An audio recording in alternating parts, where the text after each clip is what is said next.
24 گھنٹے. اللہ کہتا ہے کہ سب سے زیادہ جو مجھے پسند ہے وہ میرا بندے کا مانگنا پسند ہے. دوست انسانوں کے سامنے ہاتھ پھیلاؤ گے نا تو عزت جائے گی, اس کے سامنے ہاتھ پھیلاؤ گے تو عزت ملے گی. آپ کسی کے سامنے ہاتھ پھیلاؤ ایسا آپ کی عزت چلے جائے گی, لیکن اس کے سامنے مانگنے سے وہ کہتا ہے میں عزت کو بڑھا دوں گا. میں میرے پاس آ کے صرف مانگتے رہو, مجھے کہتا ہے مجھے بندہ وہ بہت پسند ہے جو مجھ سے مانگتا ہے. اب اس سے زیادہ کیا چاہیے؟ وہ بڑا میرے پاس آؤ, لیکن اس کے پاس ڈائریکٹ مت جاؤ, وہ معصومین کے وسیلے سے جاؤ, معصومین کے وسیلے سے جاؤ. کبھی ڈائریکٹ جانے کی, ڈائریکٹ صرف شیطان ہی کیا تھا تو شیطان بن گیا. ہاں ہمیشہ ہمیشہ کوشش کرو کہ معصومین. کون سی دعا کس سے مانگنا؟ آخرت کے لیے اگر مانگنا ہے کہ میری آخرت بخیر ہو, جس کے بارے میں ہم کبھی سوچتے بھی نہیں, ہم تو سمجھتے یہی ہماری دنیا ہے, پوری زندگی یہی ہے. سب سے زیادہ جو اہم دعا ہے نا وہ آخرت کی, یاد رکھو, اس لیے کہ یہ زندگی کا بھروسہ ہے. یہ زندگی کتنی ہے؟ 60 70 80 برس. 60 کے بعد تو سب بونس میں ہی رہتے ہیں, پھر نہیں ریٹائرمنٹ ہے. پتہ نہیں آپ کے پاس کتنے کب ہے ریٹائرمنٹ. گولف میں تو 60 کے بعد ریٹائرمنٹ ہے, وہاں پہ تو پھر بونس شروع ہو گیا. جتنے دن رہ گئے 70 80 90 برس, اس کے بعد ختم ہو گیا نا زندگی. کتنے سال رہنا ہے پھر نیچے؟ اس کے بارے میں ہم نے سوچا. اللہ کا رسول کہتا ہے دعا کس سے مانگنا وہ سنیں. یہ عجیب طریقہ ہے دعا, آپ کسی سے بھی مانگے دعا قبول ہوگی, لیکن معصوم کا, اللہ کے رسول کا بتایا ہوا طریقہ کہ دعا کون سی دعا کس سے مانگنا. ہم ایک سٹیج تک رہیں گے زندہ, اس کے بعد کیا ہوگا؟ ختم ہو جائیں گے. آخرت کے لیے ہمیشہ اچھی دعا مانگو, کہ ہمیشہ نہ دعا کرو اپنے مجلسوں میں کہ پروردگار میری آخرت لائف آفٹر ڈیتھ اچھی رہے, اس لیے کہ وہ سب سے بڑی زندگی ہے. وہ اتنی بڑی زندگی ہے کہ اس زندگی کے بارے میں کوئی بول ہی نہیں سکتا. مثال کے طور پہ اگر آج کوئی مر گیا, کتنے سال رہے گا نیچے؟ 100 برس, 1000 برس, 10,000, 1 لاکھ, 1 ملین, 1 بلین, 1 ٹریلین؟ نہیں معلوم کسی کو نہیں معلوم کہ ایک آدمی مرنے کے بعد اپنی خبر کے اندر کتنے سال رہے گا. کوئی روایت نہیں ہے, میں ذمہ داری سے بول رہا, کوئی قرآن کی آیت نہیں, کوئی قرآن کی آیت نہیں. معصوم کو صرف معلوم ہے, اللہ کو معلوم ہے, اس کے علاوہ لیکن بتایا نہیں. کوئی روایت نہیں کسی معصوم سے کہ ایک آدمی مرنے کے بعد اپنی لحد میں اپنی خبر میں کتنے سال رہے گا. 10,000, 20,000, 1 لاکھ, 10 لاکھ, 1 کروڑ, کتنے سال؟ نوبڈی نوز. اندر رہنا ہے, وہ آخرت بخیر ہونا. پھر یہ مولا علی کا جملہ کہ اپنی لحد کو جنت کے باغوں میں سے ایک باغ بناؤ یا جہنم کے حصوں میں سے ایک حصہ بناؤ. یہ مولا کہہ رہے ہیں, میں نہیں کہہ رہا. مولا کہہ رہے ہیں کہ وہ حصہ وہ جو جگہ. اس کے بعد وہی علی آگے بڑھ کے کہتا ہے, دنیا کو دیکھ کے کہتا ہے کہ دنیا تیرا مزہ, تیرا ٹیسٹ اتنا کم ہے کہ زبان پہ ذائقہ رہ جاتا, زندگی ختم ہو جاتی. آپ انصاف سے بولے ہماری لائف کیا ہے؟ کوئی گارنٹی ہے لائف کی؟ ایک لمحے کی گارنٹی نہیں ہے. یہی چیز تو ملک الموت نے اللہ کے رسول سے معراج میں کہا تھا کہ جب رسول نے پوچھا کہ تیرا ایکسپیرینس کیا ہے, تو وہی اس نے پلٹ کے کہا کہ اللہ کے رسول مجھے حیرت انسان پہ ہوتی ہے کہ جو ایک لمحے کے لیے موت کو نہیں روک سکتا, پھر غرور کس بات کا ہے؟ کس بات کا تکبر ہے بابا؟ کس بات کا؟ کوئی چیز تمہارے ہاتھ میں نہیں. ہماری زندگی کیا ہے؟ اب یہاں بیٹھے باہر نکلے کے ختم ہو سکتے, لیکن اس کے بعد ہمارا کتنا بڑا ایگو ہے, ہماری کتنی بڑی بگ نوس ہے, ہم کسی کی بات مانتے ہی نہیں. یہی کہا, یہ مولا نے کہا کہ آخرت کے لیے اللہ کا رسول کہتا ہے تم اگر آخرت کے لیے دعا مانگنا ہے تو تم میرا واسطہ دو, میری بیٹی فاطمہ کا واسطہ دو, میرے دونوں بیٹے حسن اور حسین کا واسطہ دو.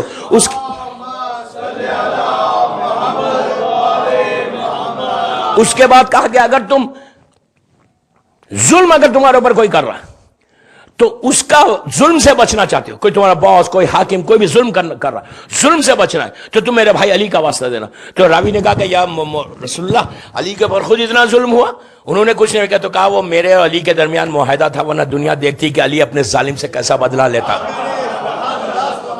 دنیا دیکھتی ہی کہ علی کیسا بدلہ لیتا. اس کے بعد کہا, تیسری چیز کہا کہ اگر تم شیطان سے بچنا چاہتے اور تو تم میرے چوتھے وارث کا واسطہ دو. اگر تم علم میں اضافہ, نالج میں اضافہ کر لینا چاہتے, یہ بچوں کے لیے بہت اچھا ہے کہ دعا مانگنے کے اسکول کالجز جو بچے جاتے ہیں, نالج میں علم اضافہ کرنا چاہتے, دنیا اور آخرت کی نالج, تو میرے 5ویں اور 6ٹھے وارث کا واسطہ دو. اگر تم مصیبتوں میں گھر جاؤ تو تم اگر واسطہ میرے 7ویں وارث کا واسطہ دو, اور جب تم سفر پہ جاؤ تو میرے 8ویں امام کا واسطہ دو. اور کہا کہ اگر تم رزق میں برکت چاہتے ہو, رزق میں برکت کہ تم لے رہے ہو 10,000 اور برکت ہو 1 لاکھ کی، تو رزق میں برکت چاہتے ہو، حلال رزق میں، تو کہا کہ روز 100 مرتبہ سلوات پڑھ کے میرے 90 وارث کا واسطہ تقی جواد کا، اس لیے کہ آپ کا لقب جواد ہے. جواد کے معنی ہے بے مانگے عطا کرے، جو صفت اللہ کی ہے جو کافر کو بھی دیتا مومن کو بھی دیتا، وہی صفت نوے امام کی ہے کہ وہ بے مانگے عطا کرتے. جواد کا معنی وہ ہے. تو کہا اگر رزق میں برکت چاہتے ہو کہ زبردست تمہارا رزق ہو جائے، اور یہ عجیب بتایا ہوا طریقہ اللہ کے رسول کا کہ 100 ٹائمز اگر روز سلوات پڑھ کے تم نوے امام کی بارگاہ میں ہدیہ کرو تو اللہ تمہارے رزق میں برکت عطا کرے گا. اس کے بعد کہا کہ اگر تم عبادت میں شوق چاہتے ہو تو میرے 10ویں اور 11ویں وارث کا واسطہ، 10ویں امام اور 11ویں امام کا. اس کے بعد کہا کہ تم مصیبتوں میں گر جاؤ، موت اپنے ہاتھ کو لے کے گردن پہ رکھا، اللہ کے رسول نے رکھ کے کہا کہ اگر موت آ جائے تمہارے اوپر اور تم حق پہ ہو، اگر اس وقت تم میرے قائم کو پکارو گے تو قائم اسی وقت آ کے تمہاری مدد کرے گا. تو یہ طریقہ دیکھیں. پھر میں ایک بات روک کے بول رہا ہوں، ایسا نہیں ہے کہ آپ کسی معصوم سے مانگو ملے گا. 14 تو بہت بڑی بات ہے، ان کے غلام فیضا خمبر سے مانگو عطا کرے گا، ایسا نہیں ہے کہ. لیکن یہ طریقہ بھی بتایا معصوم کا ہے کہ دعا ایک عجیب نعمت ہے، لیکن دعا مانگتے وقت یہ سوچنا ہے کہ ہم کیسے مانگ رہے ہیں. اور دعا کا جو بہترین ٹائم ہے نا مانگنے کا، وہ کئی اوقات ہے. جب 2 ٹائم ملتے ہیں، فجر کا وقت سب سے اچھا وقت تہجد کا وقت ہے جب دعا قبول ہوتی، یا ظہر کا وقت جب ملتا ہے، ظہر کا وقت وہ اچھا وقت ہے، مغرب کا وقت ہے، اور پھر آدھی رات کا. اور اس کے بعد کہا کہ اگر حاجات تمہارے پورے نہ ہو تو تم غسل کرو، صدقہ دو، صدقہ دے کے 2 رکعت نماز پڑھو، کہ نماز پڑھو اللہ کی بارگاہ میں حاجت کی. اور دعا کے لیے یہ کہا گیا کہ تسبیح زہرا، تسبیح زہرا ایک گفٹ ہے ہم کو جو شہزادی کونین سے ہمارے پاس ہے، وہی تسبیح جو ہم نماز کے بعد پڑھتے. ہر پریشانی کے لیے تسبیح زہرا بہتر. کوئی عمل کرنے جا رہے، کوئی پریشانی میں جا رہے، کوئی انٹرویو کے لیے جا رہے، کوئی اپنے بزنس کے لیے جا رہے، آپ یعنی کوئی اینی تھنگ اگر آپ وہ پڑھے. اور پھر بے اولاد اگر ہے، اس کو اولاد چاہیے تو نماز شب کی دعا، اس لیے کہ نماز شب میں اگر کوئی اولاد کے لیے دعا کرتا ہے، کیوں؟ مولا علی نے جناب عباس کو تہجد میں مانگا تھا، نماز شب میں مانگا تھا. تو اس لحاظ سے لڑکے کے لیے بہترین دعا ہے کہ نماز شب پڑھے اور اس کے لیے دعا کرے. اور لڑکی کے لیے بھی نماز شب ہے، اس لیے کہ امام حسین نے بی بی سکینہ کو نماز شب میں مانگا تھا. تو بے اولاد کے لیے کہا گیا کہ اگر نماز شب پڑھ کے کوئی دعا کرے تو اس کی دعا قبول ہوتی. 3 چیزیں اور بتائی گئی. میں صرف دعا وہ چیزیں بتا رہا کہ جس چیز سے آپ کی دعائیں قبول ہوتی ہے، کہ ایک مقصد کوئی ایک بھی اس پہ عمل کر لینا اور آپ آزما کے دیکھیں کہ یہ عمل کرنے کے بعد کیسی آپ کی حاجات پوری ہوتی. تیسری چیز جو دعا کے لیے بتائی گئی، 3 چیزیں، یہ ایک ٹوٹل پیکیج ہے. یہ پیکیج امام زمانہ نے ہم کو دیا، جل اللہ تعالیٰ فرجہ شریف.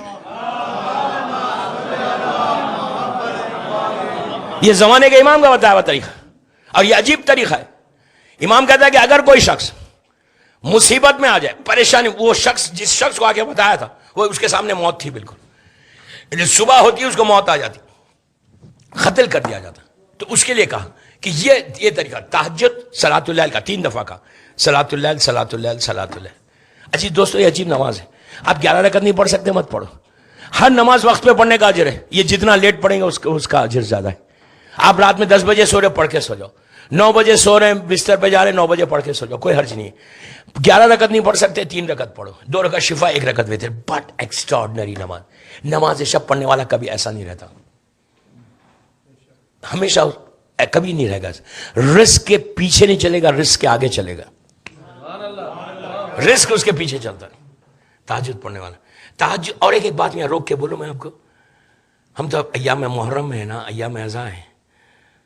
آخری جو وصیت امام حسین کی، آخری وصیت، انہیں پورا گھر لوٹ گیا، بچے شہید ذبح ہو گئے.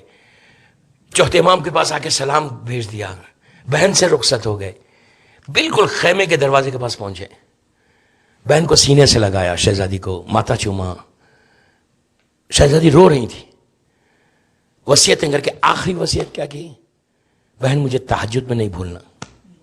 اب آپ اس کا اندازہ لگاؤ کہ مظلوم امام کی. اس سال بامبے میں نے بتایا پورا بامبے پڑھا، لاکھوں آدمی نے اس نماز کو پڑھا. ایٹ لیسٹ میں نے کہا کہ آج کے دن پڑھ لو شام غریبہ میں. شام غریبہ کی حسین کی وصیت ہے، آخری وصیت کہ مجھے تہجد میں نہیں بھولنا. اگر ریئلی ہم اور امام حسین کے لیے کچھ کرنا چاہتے، really want to give some gift, تو یہ گفٹ دے دو حسین کو کہ پہچان بتائی گئی دعاؤں کی قبولیت کے لیے. عجیب جملہ ہے. اسی مظلوم امام کہتا ہے کہ وہ جھوٹا ہے وہ جو یہ کہتا ہے کہ میرے رزق کا پرابلم ہے اور نماز شب پڑھتا ہے. عجیب بات ہے. تہجد مومن کی پہچان. اس کا دوسرا فائدہ کیا ہے؟ آپ مثال کے طور پہ اورلینڈو میں تہجد پڑھ رہے، اس میں 3 چیزیں اور ملتی ہیں. اس میں آپ کی لائف بڑھتی ہے، لائف کا سپین بڑھتا ہے. مثال کے طور پہ آپ کی لائف 60 ایئرس کی ہے، آپ 80 ایئرس ہو جائیں گے آپ کے. اور یہ نماز ایک ایسی ہے دعاؤں کے لیے کہ اس میں رزق، ہر بیماری سے آپ انسان، اولاد کے لیے، رزق کے لیے، پریشانیوں کے لیے، سٹریس کے لیے، آنے والی بیماریوں کے لیے، ہر پریشانی کے لیے، یعنی کل آپ کے پاس مثال کے طور پہ آج رات میں آپ بیمار ہونے والے، مثال کے طور پہ آپ بیماری سے بچ جاتے ہیں، کوئی بڑا ایک میجر آپ کے اوپر کوئی سیٹ بیک ہونے والا ہے، خدا نہ خاصا آج رات میں ایک بڑی بیماری آنے والی ہے، میں نہیں بولتا نام کسی کا، آپ آج رات میں بچ جائیں گے، ہر چیز بچے گی. کیوں؟ اب اس کے ریزنز بتائے گئے. ایج کیسا بڑھتی؟ اس لیے کہ یہ ایک ہی نماز ایسی ہے جس میں آپ نام لے کے کہتے ہیں اللہم اغفر اللہم اغفر اللہم اغفر اللہم اغفر. آپ کو معلوم چوتھے امام 4000 نام لیتے تھے، 4000. آپ 10 نام لو، 20 نام لو، اس میں ایک جملہ کہتا کہ اگر آج جس کی بھی پہلی رات ہے اس کو ثواب پہنچے. آپ جتنے نام لیں گے، مثال کے طور پہ آپ نے اورلینڈو میں کہا کہ اللہم اغفر آغائے خوئی، مثال دے رہا ہوں، اللہم اغفر آغائے خمینی آپ نے کہا، علماء مرجعوں کا نام ضرور لینا اس میں، اس لیے کہ ان کا احسان ہے ہمارے اوپر. آپ کہتے ہیں اللہم